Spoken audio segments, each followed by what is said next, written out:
नमस्कार। आइए बात करते हैं आदिकाल में ही अगली वीडियो के बारे में, जिसमें आज हम सिद्ध साहित्य के बारे में पढ़ने वाले हैं।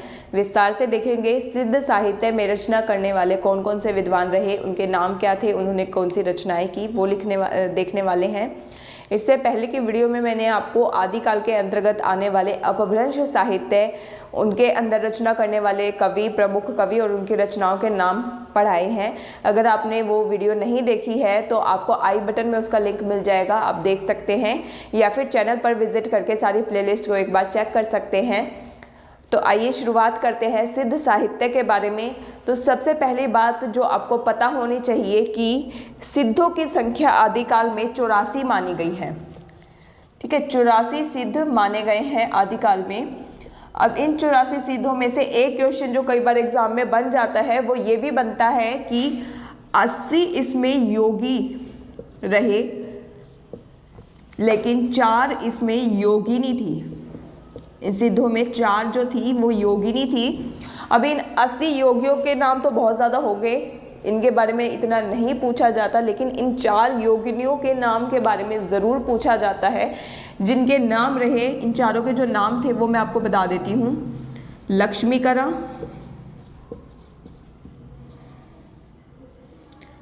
मणिभद्रा, कनकलपा, मेखलापा। ठीक है, ये 4 योगिनी थी। ये क्वेश्चन पूछा जाता है और बहुत सारे बच्चों को इसके बारे में नहीं पता होता, क्योंकि सारे नाम एक जैसे से इसमें लिखे जाते हैं। हमने ध्यान दी होगी कि सिद्धों के नामों के पीछे पा लगा होता है, ज़्यादातर जो है पा, ये जो पा शब्द है ना, ये लगा हुआ होता है यहाँ पे।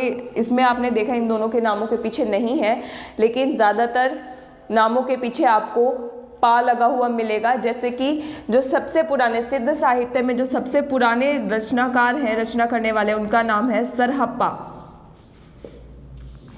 सरहप्पा, यहाँ पे भी सरहप्पा। वैसे जो और भी मुख्य थे, डोम्भिपा, शबरप्पा, उनके नाम के पीछे पा लगा हुआ मिलेगा। उससे भी आप पहचान सकते हैं कि सिद्ध के बारे में बात हो रही है, सिद्ध साहित्य यानी सिद्धों के बारे में बात हो रही है। तो जब हमने अब नाम देख लिया है सरहप्पा, तो इनके बारे में जानते हैं इंपॉर्टेंट बातें। सरहप्पा को जो है राहुल सांकृत्यायन ने, आपको नाम याद रखना है, राहुल सांकृत्यायन।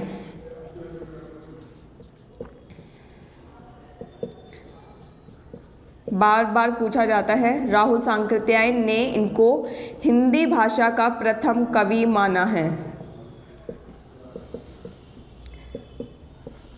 अगर आपने इससे पहले की वीडियो देखी है तो आप मुझे कमेंट सेक्शन में लिखकर ज़रूर बताएं कि डॉक्टर रामकुमार वर्मा ने हिंदी भाषा का प्रथम कवि किसको स्वीकार किया है, वो आप मुझे ज़रूर बताएं। क्योंकि हिंदी भाषा का प्रथम कवि ये एग्ज़ाम में क्वेश्चन पूछा जाता है, लेकिन अलग अलग विद्वान ने अलग अलग कवि को हिंदी भाषा का प्रथम कवि स्वीकार किया है, जो कि आपको नाम याद रखने पड़ेंगे। और इस पे भी एक वीडियो मैं आपके लिए लेके आ जाऊंगी, जिसमें हिंदी भाषा का प्रथम कवि किस विद्वान ने किसको स्वीकार किया है, उस एक ही वीडियो में आपको सबके बारे में सीखने को मिल जाएगा। तो यहाँ पर आपको ध्यान रखना है कि राहुल सांकृत्यायन ने सरहप्पा को हिंदी भाषा का प्रथम कवि माना है। सरहप्पा जो हैं ये सहजयान के प्रवर्तक भी हैं,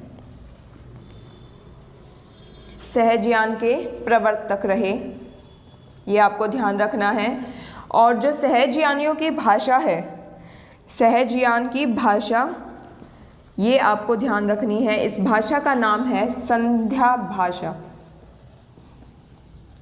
अब कई जगह आपको संध्या भाषा देखने को मिलेगा और कई जगह संधा भाषा देखने को मिलेगा।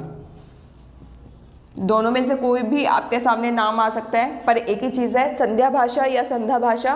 क्योंकि विद्वान जो कहते हैं, कई सारे विद्वानों ने ये माना है कि संध्या भाषा उस भाषा को कहते हैं जो अंधकार को मिटाकर प्रकाश का आलोक लेकर आए, ऐसी भाषा को संध्या भाषा कहा जाता है। ये आपको ध्यान रखना है। सहजयान के प्रवर्तक, और सहजयानियों का काम क्या था, तो बौद्ध धर्म में 2 तरह की शाखाएं थी। उसमें जो वज्रयान शाखा थी, वज्रयान धर्म का प्रचार प्रसार करने वाले जो लोग थे उनको सहजयानी बोला जाता था।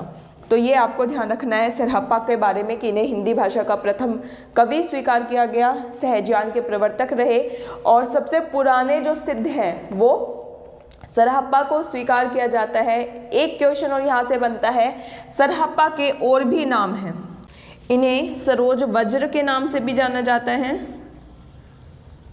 और इन्हें राहुल भद्र के नाम से भी जाना जाता है। ये भी आपको याद रखना है। सरहप्पा के बारे में और भी डिटेल में जानते हैं तो मैं थोड़ा सा यहाँ से मिटा देती हूँ।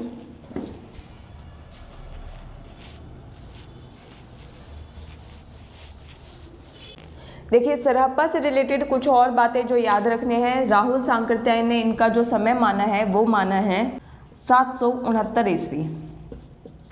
ठीक है, अब आपको एक चीज़ और ध्यान रखनी है कि ज्योतिश्वर ठाकुर की इससे आप रिलेट कर सकते हैं। ज्योतिश्वर ठाकुर, इनका ग्रंथ है वर्ण रत्नाकर। इन्होंने अपने ग्रंथ वर्ण रत्नाकर में 84 सिद्धों की बात की है। ज्योतिश्वर ठाकुर का वर्ण रत्नाकर जिसमें 84 सिद्धों की बात की गई है। अगली बात जो आपको याद रखनी है कि सहजयान की जो संध्या भाषा थी ना, इससे प्रभावित, इसका जो प्रभाव था वो संत कवियों पर भी पड़ा। ठीक है, जो धर्म से रिलेटेड जो साहित्य रचना करते थे, ईश्वर से रिलेटेड साहित्य रचना करते थे, उन पर भी इनका प्रभाव पड़ा और वो उलट बासियाँ लिखने लगे। ठीक है, संत कवि जो हैं उलट बासियाँ लिखने लगे।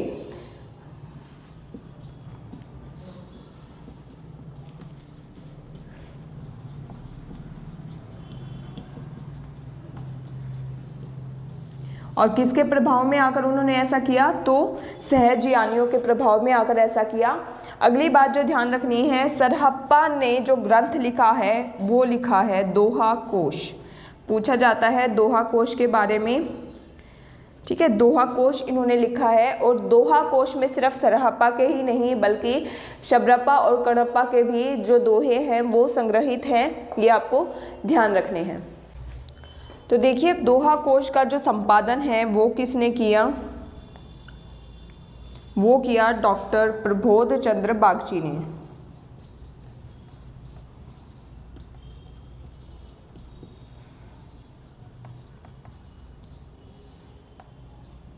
ठीक है, डॉक्टर प्रबोध चंद्र बागची ने संपादन किया। अब सरहप्पा का जो जीवन है वो हम एक बार देख लेते हैं, इनके जीवन के बारे में थोड़ा सा। इनके जीवन में जो इनकी विशेषताएं रही हैं वो रही हैं सहज और संयमशील थे, सहज थे। ठीक है, आडंबर और पाखंड का विनाश किया।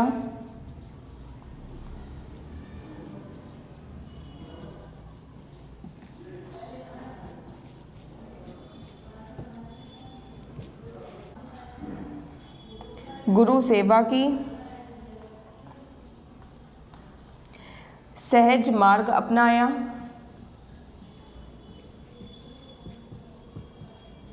और महासुख की प्राप्ति की।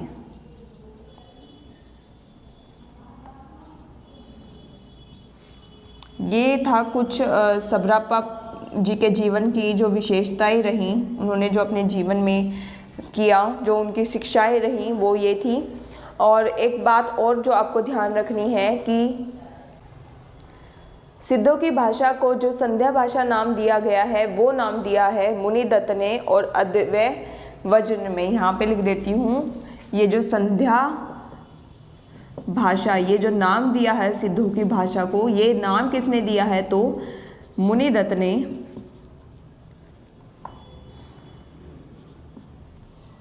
और अद्वैय वज्र, इन्होंने इस भाषा को संध्या भाषा नाम दिया था। तो ये तो था सरहप्पा के बारे में। अब आगे देखते हैं अगले विद्वान के बारे में। तो आइए देखते हैं अगले विद्वान शबरप्पा के बारे में।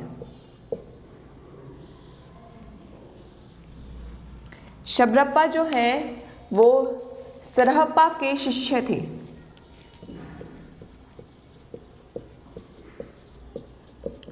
सरहप्पा के शिष्य और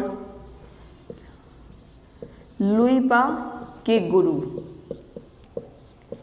ठीक है, सरहप्पा के शिष्य थे, लुइपा के गुरु थे। शबरप्पा का जो जन्म हुआ वो क्षत्रिय कुल में हुआ।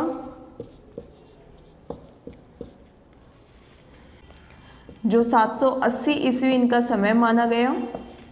और शबरप्पा जो है शबरों की वेशभूषा में रहते थे, इसी वजह से इनका नाम शबरपात पड़ा। अब आगे जो आपको ध्यान रखना है, इनकी रचना का नाम, जिसका नाम है चर्यापद। चर्यापद आपको ध्यान रखना है अवहट भाषा में लिखी गई।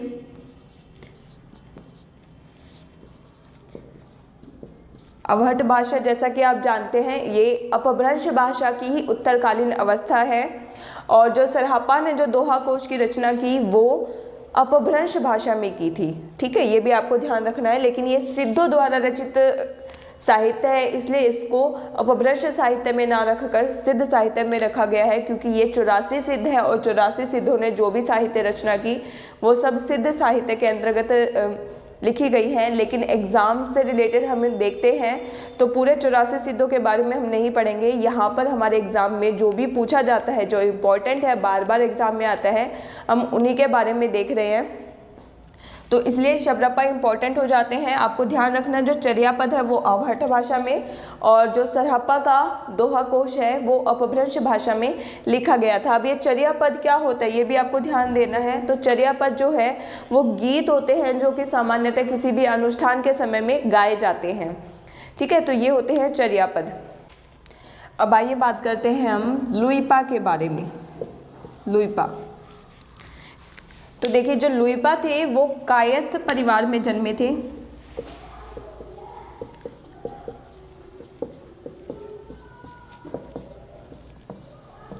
और जब इनका जन्म हुआ तो उस समय में जो शासनकाल था, राजा धर्मपाल का शासनकाल उस समय में चल रहा था। 773 ईस्वी के आसपास इनका समय माना जाता है। और जो लुइपा के बारे में क्यों एग्जाम में आता है, क्योंकि ये जो थे सिद्धों में इनका जो स्थान था प्रथम,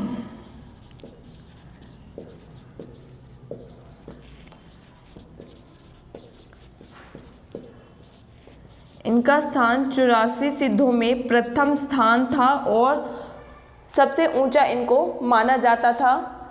जबकि आप जानते हैं जो लुइपा है वो शबरप्पा के शिष्य थे, है ना। तो ये सबसे पहले तो सिद्ध नहीं बने थे, लेकिन ये इतनी अपनी साधना में इतने ऊंचे हो गए थे कि इनका स्थान सिद्धों में प्रथम रखा गया और सबसे ऊंचा माना गया।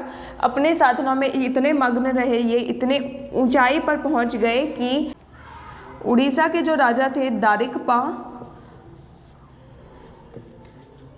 और इनके जो मंत्री थे डेंगीपा, ये इनके शिष्य बन गए थे। ठीक है, उड़ीसा के राजा थे ये दारिकपा और इनके मंत्री थी डेंगीपा, ये दोनों लुइपा के शिष्य बन गए थे क्योंकि इन्होंने अपनी साधना में इतनी ज़्यादा महारत हासिल कर ली थी। इसलिए लुइपा के बारे में कई बार एग्जाम में पूछा जाता है। इनसे जो रिलेटेड क्वेश्चन बनते हैं, पहली बात तो ये पूछा जाता है शिष्य किसके थे, गुरु किसके थे। ठीक है, शिष्य और गुरु का संबंध पूछा जाता है या फिर जन्म का समय पूछ लिया जाता है। तो ये इम्पोर्टेंट क्वेश्चन बनते हैं इसमें। आइए बात कर लेते हैं अगले कवि के बारे में, अगले सिद्ध के बारे में, डोम्बीपा। डोम्बीपा, तो इनका जो जन्म हुआ मगध के क्षत्रिय कुल में हुआ।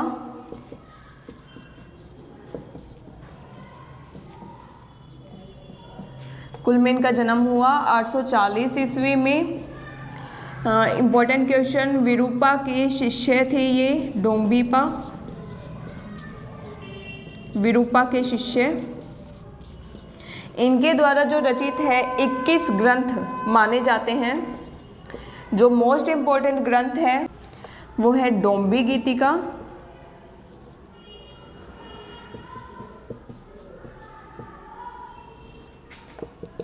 योगचर्या और अक्षर द्विकोपदेश, अक्षर द्विकोपदेश, ये हैं इनके द्वारा रचित इम्पोर्टेंट ग्रंथ जिनके बारे में पूछा जाता है। डोंबिपा विरूपा के शिष्य, याद रखना है आपको, ठीक है। 21 ग्रंथ इनके रचित माने जाते हैं, लेकिन जो इम्पोर्टेंट है वो है डोंबी गीतिका, योग्यचर्या और अक्षर द्विकोपदेश। अब एक चीज़ और आप ध्यान रखना है कि जो यहाँ पर आदिकाल पढ़ो, भक्तिकाल पढ़ो या रीतिकाल पढ़ो, उसमें कई बार एक ही नाम के ग्रंथ कई सारे विद्वानों ने लिखे हुए होते हैं, ठीक है। ज़रूरी नहीं है योगचर्या इन्होंने लिखा है तो योगचर्या किसी और ने नहीं लिखा। कई बार सेम नाम के जो ग्रंथ हैं वो बहुत सारे, उनके जो लेखक हैं, जो रचनाकार हैं, वो कई सारे मिल जाते हैं, लेकिन उनमें से जो बार बार एग्ज़ाम में आता है वो आपको ज़रूर याद रखना है, क्योंकि उसके बारे में पूछा जाता है। या फिर आप जो क्वेश्चन होगा अपने एग्ज़ाम टाइम में, क्वेश्चन को बहुत ध्यान से पढ़े कि किसके बारे में दिया जाएगा, या तो कोई हिंट आपको वहाँ पर ज़रूर मिलेगा, समय का हिंट मिल सकता है या विद्वान का नाम मिल सकता है, कुछ भी उससे रिलेट करता हुआ क्वेश्चन जो होगा वो उसके अकॉर्डिंग ही पूछा जाता है, कंफ्यूज करने वाला नहीं होता। या फिर ऑप्शन में भी आप देख सकते हैं, ऑप्शंस में पहली बात जब भी आप किसी क्वेश्चन को अटेम्प्ट करें तो उसमें आपको जो गलत ऑप्शंस होते हैं, क्योंकि 4 ऑप्शन हमारे सामने होते हैं, आपको पता है कि एक ऑप्शन सही होगा, बाकी 3 गलत होंगे। और अगर आपको नहीं ऐसी किसी रचना का नाम आ जाता है जिनके जो राइटर हैं वो 3-4 हैं, तो आपको ऐसे देखना होगा कि बाकी के जो 3 ऑप्शन होंगे उनमें उन राइटर्स का नाम होगा जिन्होंने उस नाम से ग्रंथ लिखा ही नहीं है, ठीक है। एक राइटर का नाम ऐसा होगा जो उसमें से लिखा हुआ होगा। तो ऐसे आपको ऑप्शंस को, जो गलत ऑप्शन है उन्हें निकालना भी आना चाहिए, तभी आप सही ऑप्शन भी ढूंढ पाएंगे। तो इसलिए आपको ध्यान रखना है, ज़्यादातर जो इस तरह के कंफ्यूजिंग क्वेश्चंस होते हैं, जो एक ही रचना ज़्यादा राइटर्स ने लिखी हुई होती है, तो उसमें से जिसका बार बार एग्ज़ाम में पूछा जाता है वही रिपीट होते हैं, ठीक है। तो आपको ध्यान रखना है। वैसे अब बात करते हैं अगले राइटर की, जिनका नाम है कण्हप्पा। अब देखते हैं कण्हप्पा के बारे में। इनका जो जन्म हुआ था ब्राह्मण कुल में हुआ।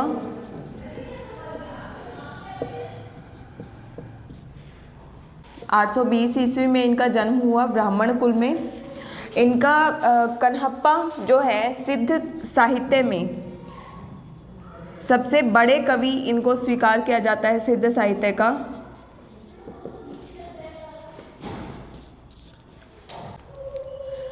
राहुल सांकृत्यायन ने कण्हप्पा को पांडित्य में और कवित्व में बेजोड़ माना है।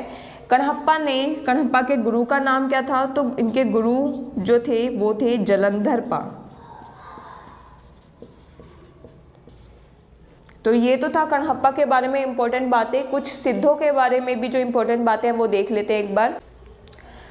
राहुल सांकृत्यायन ने सिद्धों की बानियों को हिंदी काव्यधारा के नाम से संग्रहित किया है, जो आपको ध्यान रखना है, हिंदी काव्यधारा। इसमें सिद्धों की बानियां हैं जिन्हें राहुल सांकृत्यायन ने संग्रहित किया। एक इम्पोर्टेंट बात और आपको जो याद रखनी है, सिद्धों में शून्य तत्व का पूरक किसको माना जाता है? ठीक है, ये क्वेश्चन पूछा भी जाता है। सिद्धों के शून्य तत्व का पूरक,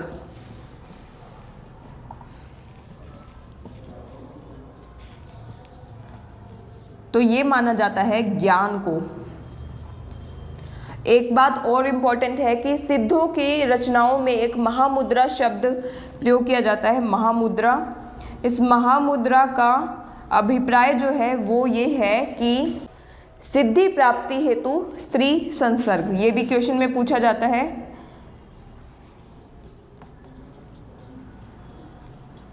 सिद्धि प्राप्ति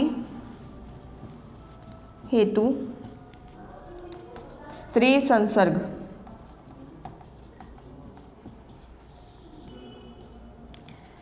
तो ये तो था सिद्ध साहित्य के बारे में। आज आपने जाना इम्पोर्टेंट कवि के बारे में, उनकी रचनाओं के बारे में। इससे जो अगली वीडियो आएगी उसमें हम जैन साहित्य के बारे में बात करेंगे। आदिकाल के अंतर्गत जो जैन साहित्य लिखा गया उसके बारे में। अगर आपको वीडियो पसंद आती है तो लाइक और शेयर करें। यदि आपका कोई सुझाव है तो कमेंट बॉक्स में ज़रूर लिखिए। चैनल पर नए हैं तो सब्सक्राइब कर सकते हैं और एक बार चैनल को विजिट करके उसकी प्लेलिस्ट में जाकर देख सकते हैं। आपके एग्ज़ाम से रिलेटेड जो भी वीडियो है वो बनी हुई है तो आप देख सकते हैं उसे। धन्यवाद।